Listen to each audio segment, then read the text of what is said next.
What I can say? What I can say? Because À 75 ans, Gérard Depardieu n'était plus seulement un acteur. Il était devenu une montagne vivante, un colosse qui portait sur ses épaules à la fois la gloire et le poids de toute une époque du cinéma français.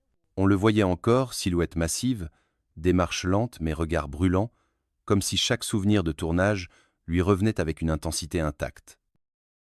Derrière l'applaudissement du public et les hommages incessants, il y avait aussi une autre vérité, celle d'un homme incapable de taire ce qu'il pensait vraiment de ses pairs. Car Depardieu n'a jamais eu le goût de l'hypocrisie.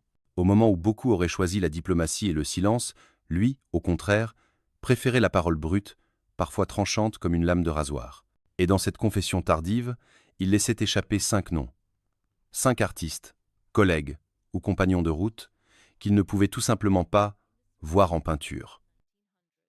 5 visages croisés au fil de sa carrière, qui lui rappelaient autant d'admiration brisée que de colères inoubliables. Pourquoi ces inimitiés? Pourquoi, dans un milieu où tout se joue sous les projecteurs, Depardieu choisissait-il de dévoiler les coulisses les plus sombres de sa mémoire? Était-ce une forme de revanche, ou au contraire un testament de sincérité? Ce récit, nous allons l'ouvrir comme on entr'ouvre la porte d'un vieux théâtre abandonné, où les voix du passé résonnent encore. Derrière le rideau, 5 silhouettes apparaissent, chacune portant son lot de passion et de conflits. Voici l'histoire d'un géant, et des 5 noms qui, pour lui, incarnaient l'irréconciliable. Numéro 1. Isabelle Adjani. Au milieu des années 1970, Gérard Depardieu est déjà en train de s'imposer comme le nouveau visage viril et indomptable du cinéma français. Isabelle Adjani, elle, incarne alors la beauté fragile et mystérieuse, l'étoile montante dont la présence bouleverse à la fois les critiques et le public. Lorsque leurs chemins se croisent sur le tournage de Barocco en 1966, l'industrie retient son souffle. 2 forces contraires, 2 tempéraments volcaniques réunis par un même désir de cinéma. Le jeune Depardieu est fasciné par le magnétisme d'Adjani.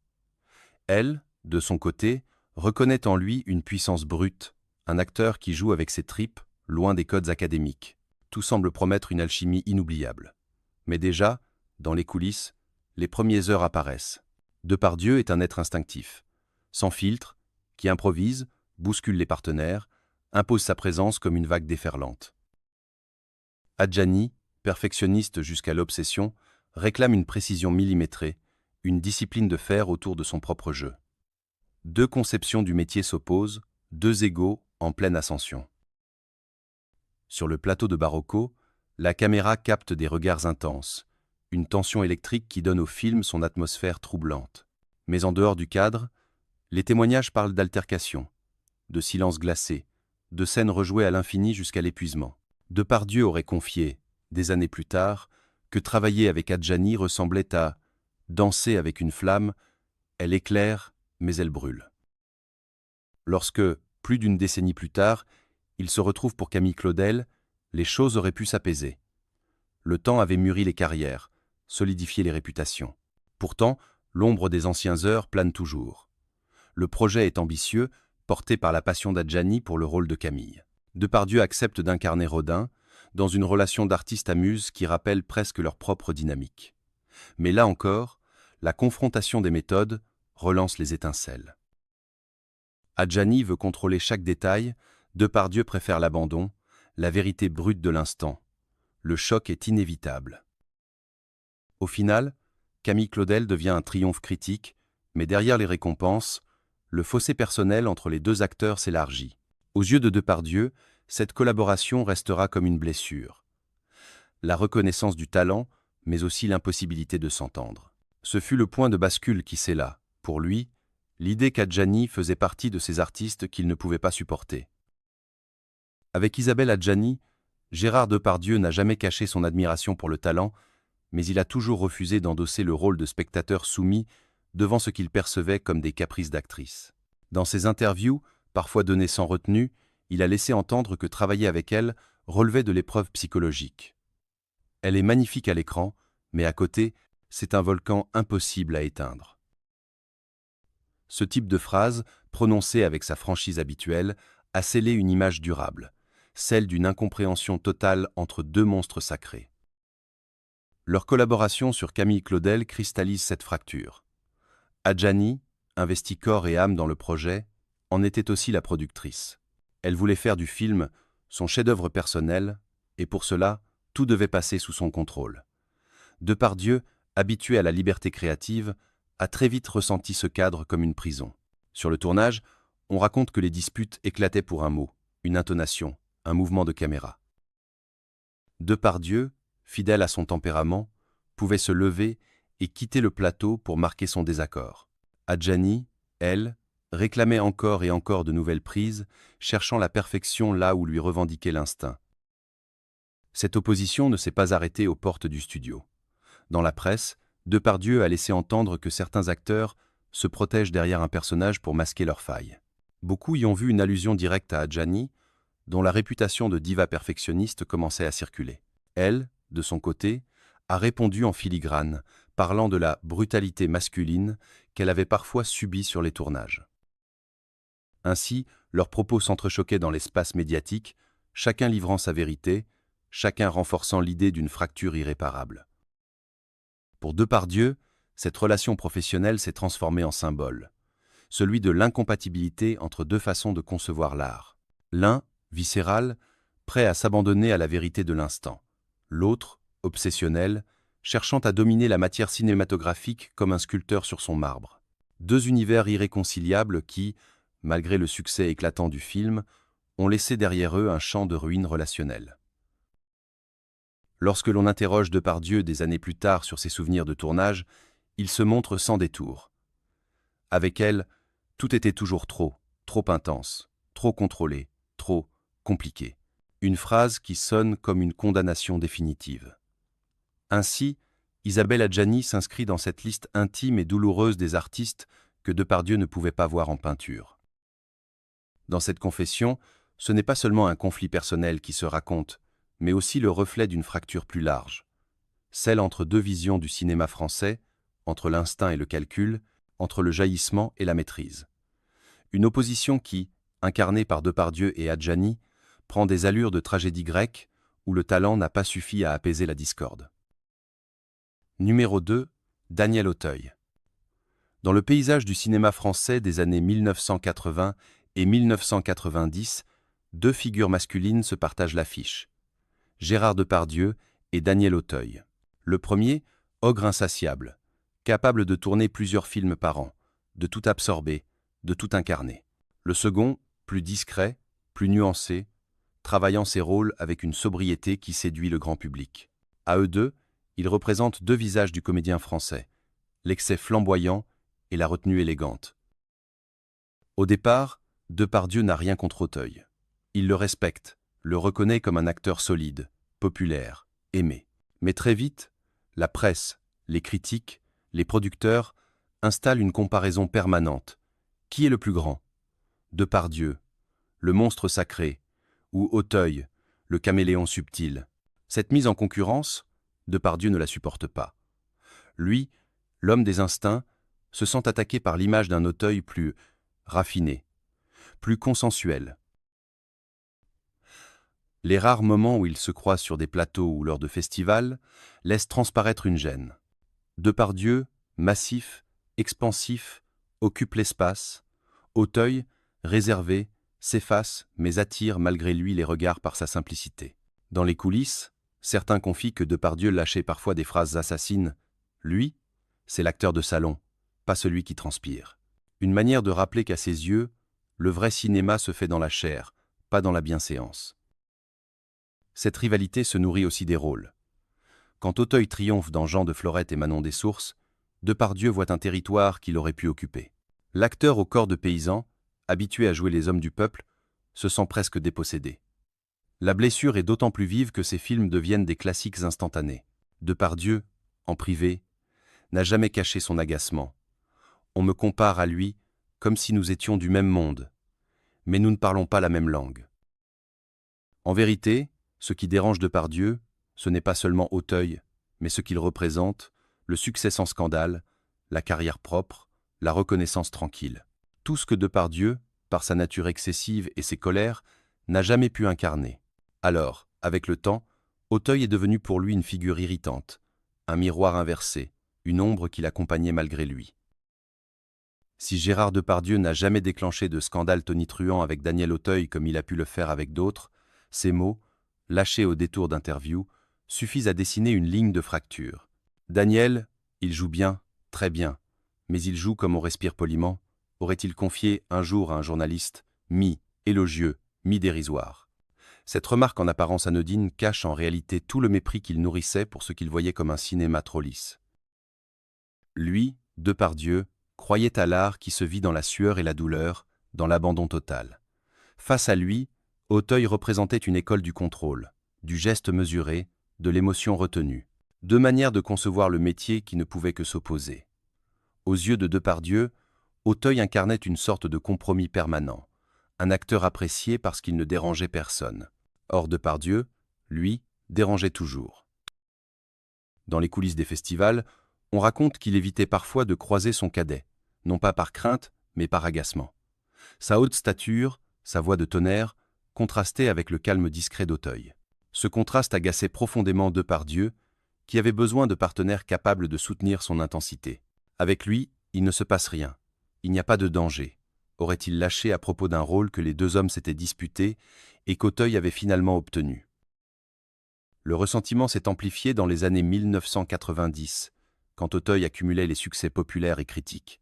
Depardieu, lui, restait l'ogre incontournable, mais sentait son territoire grignoté par cette figure plus sage, plus consensuelle. Dans une confession plus tardive, il admettra « Je n'ai jamais pu m'entendre avec lui, parce qu'il me rappelait tout ce que je n'étais pas. » Cette phrase résume l'incompréhension profonde. Auteuil comme miroir inverse, comme rappel constant de l'impossible réconciliation entre excès et modération. Ainsi, Daniel Auteuil a pris place, malgré lui, sur cette liste intime de Depardieu. Non pas par haine explosive, mais par cette irritation tenace, ce sentiment qu'il n'y avait rien à partager, rien à construire ensemble. Une distance froide, persistante, qui a fait d'Auteuil l'un de ces artistes que Depardieu ne pouvait pas voir en peinture. Numéro 3. Maurice Pialat. Au milieu des années 1980, Gérard Depardieu est déjà au sommet de sa carrière. Il a tourné avec Truffaut, Blier, Rappeneau. Il est le visage incontournable du cinéma français. Maurice Pialat, de son côté, incarne le cinéaste sans concession, intransigeant, capable de transformer un plateau en champ de bataille pour arracher la vérité de ses acteurs. Leur rencontre paraît presque inévitable.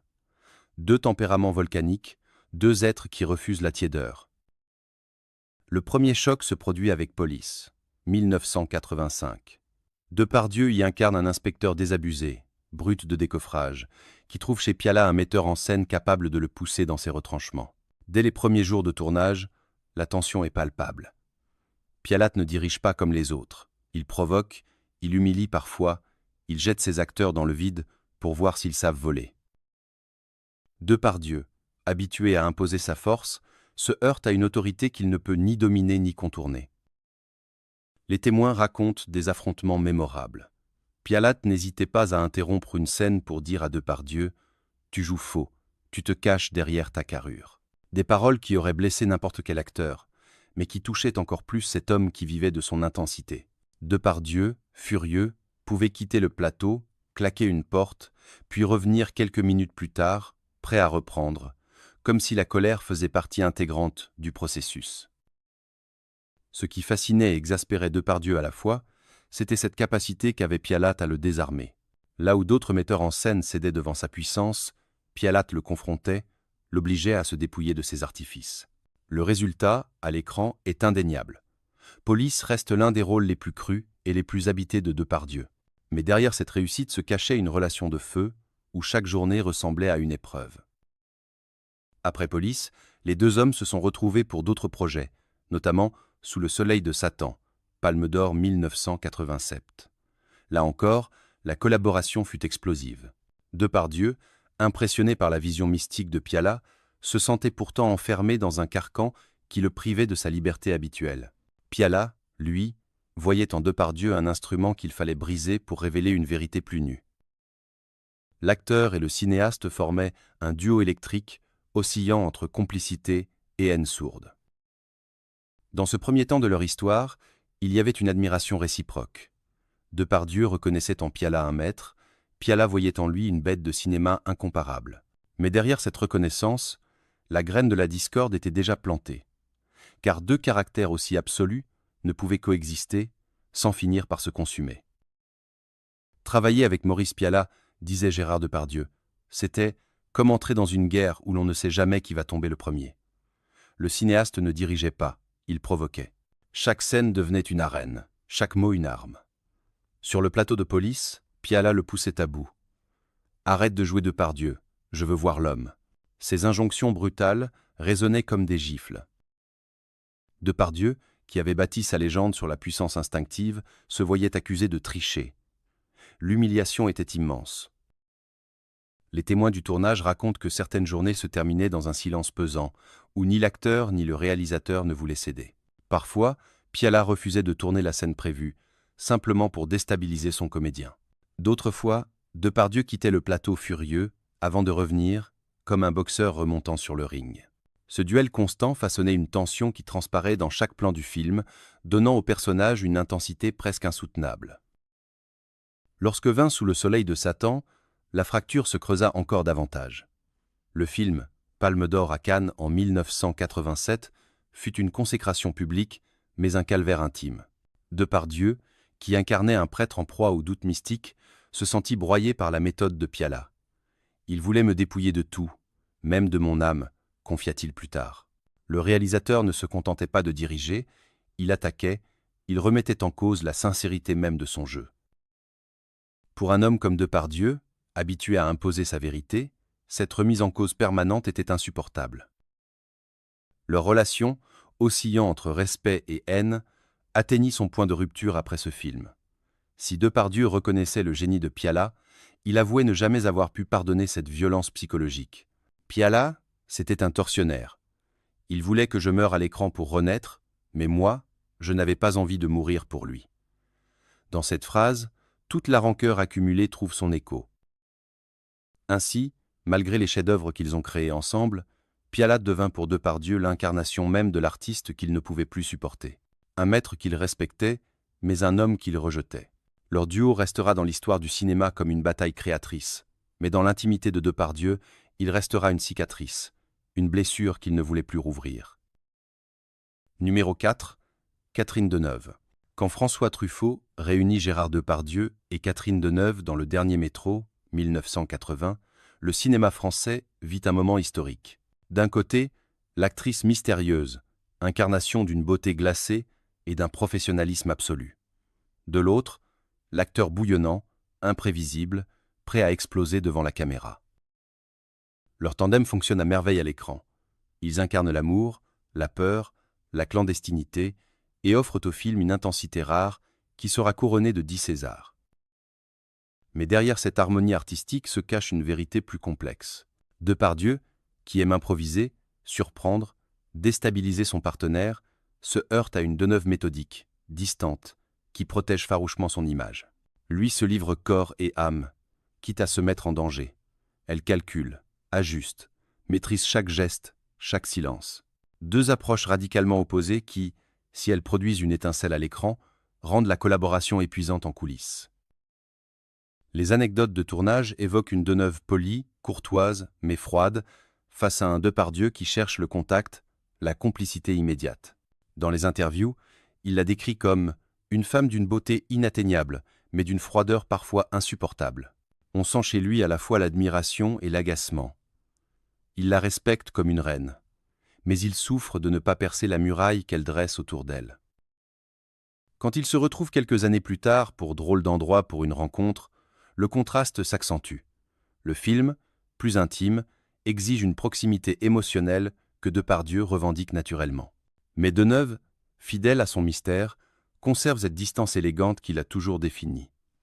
Le résultat à l'écran est fascinant, une tension sensuelle, presque palpable. Pourtant, pour Depardieu, cette distance devient une frustration.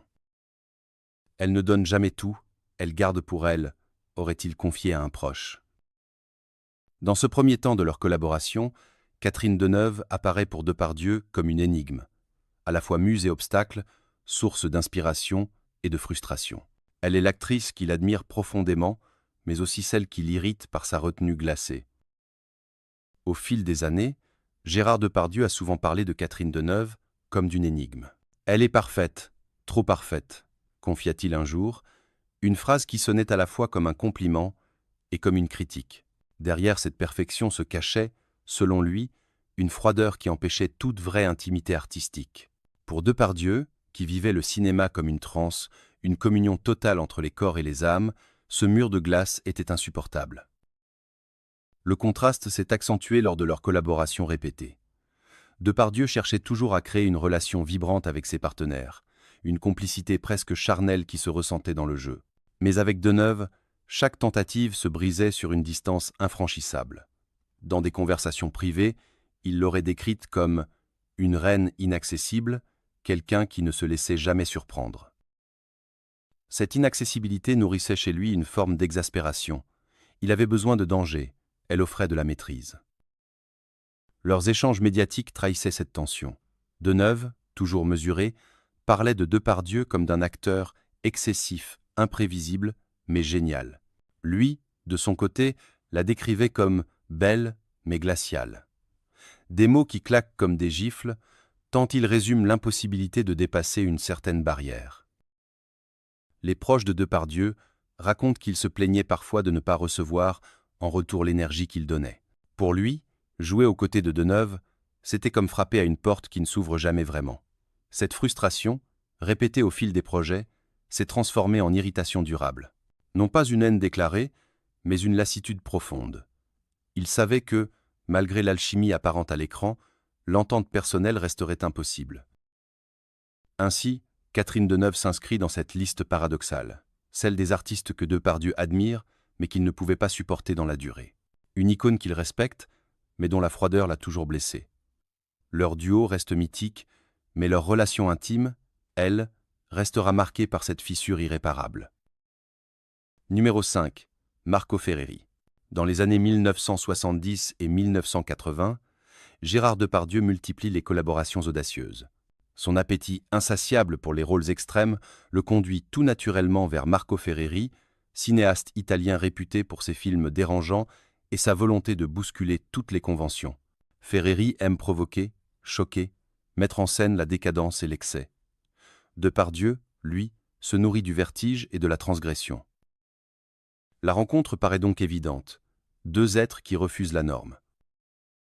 Leur première collaboration, La dernière femme, 1966, est une épreuve à la fois physique et psychologique. Ferreri y dépeint la crise d'un couple et la violence des rapports de genre avec une crudité qui scandalise la critique. Depardieu s'y livre sans retenue, exposant son corps, son intimité, sa vulnérabilité. Devant la caméra, il est prêt à tout donner, à tout perdre. Mais déjà, les méthodes de Ferreri le déstabilisent. Le réalisateur ne cherche pas seulement à diriger, il manipule, il pousse ses acteurs à la limite du supportable, brouillant la frontière entre fiction et réalité. Sur le plateau, les confrontations sont fréquentes. Depardieu, qui aime garder une part de contrôle, se sent parfois piégé par les demandes de Ferreri, qui le pousse à aller toujours plus loin dans la provocation. Avec lui, on ne savait jamais si on tournait un film ou si on vivait une expérience dangereuse, racontera Depardieu plus tard. Cette impression d'être instrumentalisé laisse une première cicatrice. Pourtant, malgré les tensions, Depardieu accepte de revenir travailler avec lui. Car Ferreri incarne ce cinéma radical qu'il admire autant qu'il redoute. Dans les années 1980, il se retrouve pour de nouveaux projets, chacun plus sulfureux que le précédent. Ferreri adore tester les limites, Depardieu accepte le défi, mais au fond de lui, l'amertume grandit. Car s'il aime l'audace, il déteste l'impression d'être manipulé. Dans cette première phase de leur relation, il y a donc une ambivalence. Ferreri est à la fois un frère d'armes et un bourreau, un compagnon de route indispensable et un adversaire intime. Pour Depardieu, travailler avec lui, c'est se consumer au feu de la provocation, au risque d'y laisser une part de lui-même. Si Gérard Depardieu a souvent dit qu'il admirait Marco Ferreri pour son audace, il n'a jamais caché non plus à quel point cette audace lui paraissait destructrice.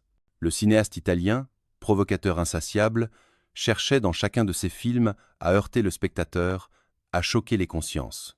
Or, pour Depardieu, il y avait une ligne à ne pas franchir, celle où l'art devient manipulation. Sur le tournage de La Dernière Femme, il a déjà le sentiment d'être utilisé comme un instrument de scandale. Ferreri exige des scènes toujours plus crues, toujours plus frontales. Depardieu se prête au jeu, mais en ressort épuisé, vidé. Il avoue plus tard qu'il s'était senti pris en otage par la vision de Ferreri, comme si son corps et son talent avaient servi un propos qui le dépassait. Cette amertume, il la portera longtemps. Leurs collaborations ultérieures ne feront qu'accentuer ce malaise. Depardieu, fidèle à son instinct, continue d'accepter les défis, mais les conflits éclatent régulièrement. Ferreri, maître du paradoxe, l'accuse de céder parfois à la facilité de son charisme. Depardieu, piqué au vif, rétorque qu'il refuse d'être un cobaye dans une expérience de laboratoire. Les discussions dégénèrent, les tournages deviennent des champs de bataille, où l'admiration se mue en ressentiment. Dans certaines interviews, Depardieu laisse échapper des phrases sans appel. Ferreri, un génie, oui, mais un génie qui ne respectait pas ses acteurs. Ces mots résument la dualité, le respect de l'artiste, mais le rejet de l'homme et de sa méthode. Pour un acteur comme Depardieu, qui donnait tout de lui-même, l'absence de réciprocité devenait insupportable. Lorsque Ferreri disparaît en 1997, Depardieu lui rend hommage publiquement, reconnaissant l'importance de leur collaboration dans son parcours. Mais en privé, il confiera que jamais il n'aurait pu retravailler avec lui. La blessure était trop profonde, le sentiment de manipulation trop ancré. Ferreri avait ouvert en lui des abîmes qu'il n'avait pas envie de revisiter. Ainsi, Marco Ferreri rejoint la liste paradoxale des artistes que Depardieu ne pouvait pas voir en peinture. Un complice qui l'a poussé vers des sommets, mais dont il ne pouvait plus supporter la brutalité créative. Leur histoire commune, faite de passion et de déchirure, reste l'exemple parfait de cette frontière ténue entre admiration et rejet. À 75 ans, Gérard Depardieu apparaît comme un géant aux pieds d'argile. Son parcours, jalonné de chefs-d'œuvre et d'excès, reste indissociable de ses colères et de ses vérités crues. Là où d'autres ont préféré le silence poli, lui a choisi la franchise, quitte à blesser, quitte à se créer des ennemis. Isabelle Adjani, Daniel Auteuil, Maurice Pialat, Catherine Deneuve, Marco Ferreri, autant de noms qui dessinent en creux le portrait d'un homme incapable de composer avec la tiédeur. En révélant ces 5 artistes qu'il ne pouvait pas voir en peinture, Depardieu ne cherchait pas la polémique gratuite. Il témoignait plutôt de sa fidélité à lui-même. Un acteur qui voulait tout vivre intensément, sans faux semblant.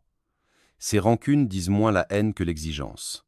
Exigence d'authenticité, de vérité, d'abandon total devant la caméra. Et face à ceux qui, selon lui, retenaient leur souffle ou manipulaient l'art, il ne pouvait que se cabrer. Aujourd'hui, en regardant en arrière, on peut voir dans ces conflits le reflet d'une époque entière du cinéma français, celle des passions sans filtre, des rivalités fécondes, des tournages vécus comme des champs de bataille. Depardieu, avec ses excès et ses contradictions, aura incarné cette intensité jusqu'au bout. Et être-ce là son héritage le plus fort? Nous rappeler que le cinéma n'est pas seulement une industrie de rêve, mais aussi un territoire de lutte, de blessures, de vérités parfois brutales. Derrière l'ogre, derrière la légende, il reste un homme qui n'a jamais cessé de se brûler aux flammes de son propre feu.